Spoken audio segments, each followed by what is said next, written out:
రవీంద్ర భారతిలో సీఎం రేవంత్ రెడ్డి మాట్లాడుతున్నారు. ఇప్పుడు అలా చూద్దాం.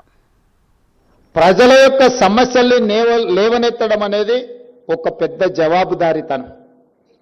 ఈ రోజున్న పరిస్థితుల్లో ప్రజల పక్షాన మాట్లాడే వాళ్ళు తగ్గిపోయినరు, పాలక పక్షంలోనే ఉండి పరిపాలన చేస్తామనే వాళ్ళు పెరిగిపోయినరు.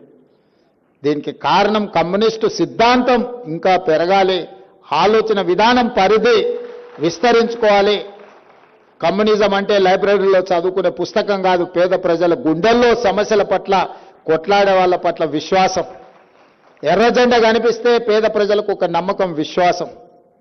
మిగతా జెండాలు కనిపిస్తే అధికారంలో ఉంటారు పోతారు అని ఒక ఆలోచన ఉంటుంది. అందుకే ఈరోజు మనం తీసుకునే నిర్ణయాలు ఏవైనా ప్రజలకు ఉపయోగపడే విధంగా ఉండాలి. జాతీయ స్థాయిలో జరుగుతున్న రాజకీయ పరిణామాలు మనం అందరం గమనిస్తున్నాం. వన్ నేషన్ వన్ ఎలక్షన్ అనేది అది వన్ నేషన్ వన్ ఎలక్షన్ కాదు, one person one party election. ఇట్లాంటి సమయంలో సురవరం సుధాకర్ రెడ్డి గారు లాంటి నాయకులు జాతీయ స్థాయిలో ఉండింటే ఇంకా పక్కడ్బందీగా ఇండియా కూటమి రాజకీయాలు బలపడేవి.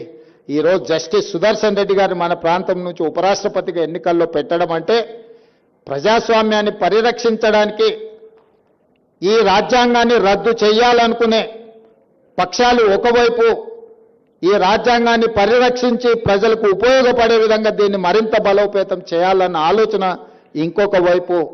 ఇలాంటి సందర్భంలో సురవరం సుధాకర్ రెడ్డి గారు లాంటి వ్యక్తులు అవసరం.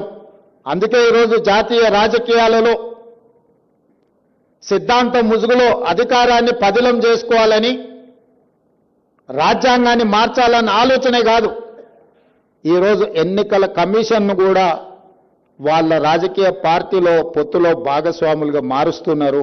ఇది అత్యంత ప్రమాదకరం ప్రజాస్వామ్యానికి. ఎన్నికల్లో నెగ్గాలి అనంటే కాంగ్రెస్ పార్టీ కమ్యూనిస్టు సోదరులను కలిసి వచ్చే పక్షాలను కలుపుకొని ప్రజల దగ్గరికి వెళ్తాం. ఎన్నికల ముందు శ్రేణులను కదిలించే ముందు మా అనుబంధ విభాగాలను ముందలో పెడతాం. అది మహిళా కాంగ్రెస్ కావచ్చు, లేకపోతే యువజన కాంగ్రెస్ కావచ్చు, విద్యార్థి కాంగ్రెస్ కావచ్చు. కానీ ఈనాడు అధికారంలో ఉన్న పెద్దలు ఎన్నికలు వస్తున్నాయంటే మొట్టమొదట వాళ్ళ అనుబంధ విభాగాలైన ఈడీ, ఇన్కమ్ ట్యాక్స్, సిబిఐలను పంపిస్తారు. ఉన్న వాళ్ళని అందరినీ కూడా అష్టదిగ్బంధం చేయండి అని ఆ తర్వాత ఎలక్షన్ కమిషన్ను పంపిస్తారు. వాళ్ళకు వ్యతిరేకంగా వేసే ఓట్లను తొలగించమని. ఇది అత్యంత ప్రమాదకరమైన పరిస్థితి. దేశ రాజకీయాలు ఈరోజు కొనసాగుతున్నాయి. అందుకే రాహుల్ గాంధీ గారు బీహార్లో ఓట్ చోర్ గద్దీ చోడ్ అని ఈరోజు ఒక స్లోగన్ తీసుకొని బీహార్లో వారు పాదయాత్ర ప్రజల దగ్గరికి వెళ్ళారు. ఇది ఎన్నికల్లో నెగ్గడం కోసం తాత్కాలికంగా రాజకీయ ప్రయోజనం పొందడం కాదు. ఈ దేశంలో మహారాష్ట్రలో జరిగిన పార్లమెంట్ ఎన్నికలకు ఆ తర్వాత 4 నెలల తర్వాత జరిగిన శాసనసభ ఎన్నికల్లో 1 కోటి కొత్త ఓట్లు నమోదైనవి. ప్రజాస్వామ్య ప్రేమికులారా ఆలోచన చేయండి. 4 నెలల్లో ఒక రాష్ట్రంలో 1 కోటి మంది పుట్టగలరా? పుట్టినోళ్ళ 1 కోటి ఓట్లు కొత్తగా రాగలవా? కానీ మోడీ గారి ప్రభుత్వంలో ఇది సాధ్యమైంది. ఆ 1 కోటి ఓట్లే మహారాష్ట్రలో రాష్ట్ర ప్రభుత్వాన్ని ఏర్పరచగలిగినాయి, ప్రజాస్వామ్యాన్ని పరిరహసించగలిగినాయి. అలాంటి విపరీతమైన పోకడలే ఈరోజు బీహార్లో జరుగుతున్నాయి. పార్లమెంట్ ఎన్నికల తర్వాత ఈరోజు 65 లక్షల ఓట్లు తొలగించబడ్డాయి బీహార్లో.